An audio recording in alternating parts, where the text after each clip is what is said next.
Have you ever wondered how we go about tackling genetic diseases?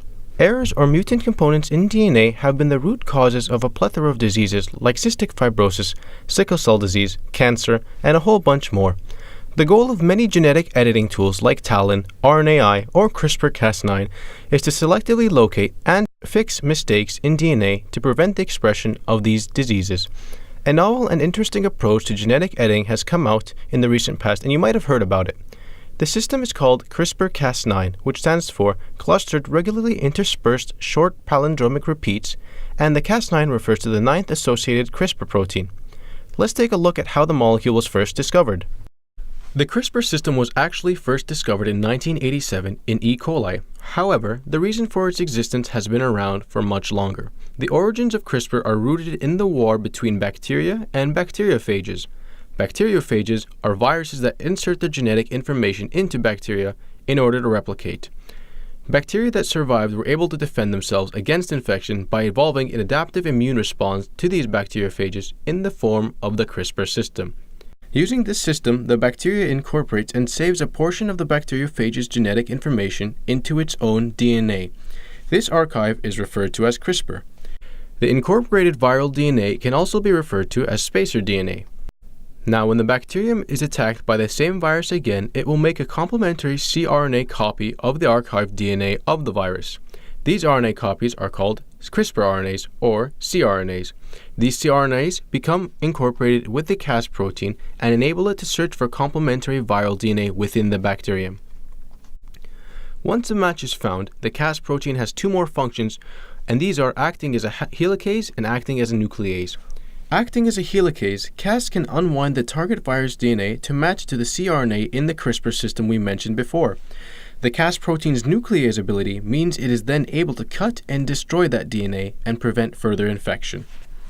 What does this mean for healthcare, though? Recall that spacer DNA components in CRISPR form cRNAs when transcribed by the cell, and these combine with CAS protein. What scientists have discovered is that we can now introduce new DNA into CRISPR and make custom guide RNA with targets of our choosing. This was made easier with the discovery of the 9th CAS protein. In Cas9, we fuse CRISPR RNA with the tracer RNA to create guide RNA. If we combine this with the mechanism we mentioned previously, we can selectively cut strands of DNA that house harmful genes. For example, if a disease is caused by the singular expression of a gene, we can introduce a guide RNA with Cas9 to selectively cut the DNA responsible for that gene. Errors in repairing the DNA would mean that the DNA is probably going to produce a loss of function mutation, so this disease would probably not be expressed anymore. This is also used in research where you require a gene to be knocked out for specific experimental groups. In addition to this, we can actually add DNA to a target sequence. By adding DNA that is homologous to the original DNA at both ends of the guide RNA, the cell can incorporate this into the DNA that is cut by Cas9. This will effectively replace a target gene. Another interesting finding is that by removing the endonuclease or cutting mechanism of Cas9, researchers can actually have Cas9 with guide RNA sit at the target DNA, and this will affect how much of a specific gene is expressed. This is great for genetic diseases caused by incorrect amounts of gene expression.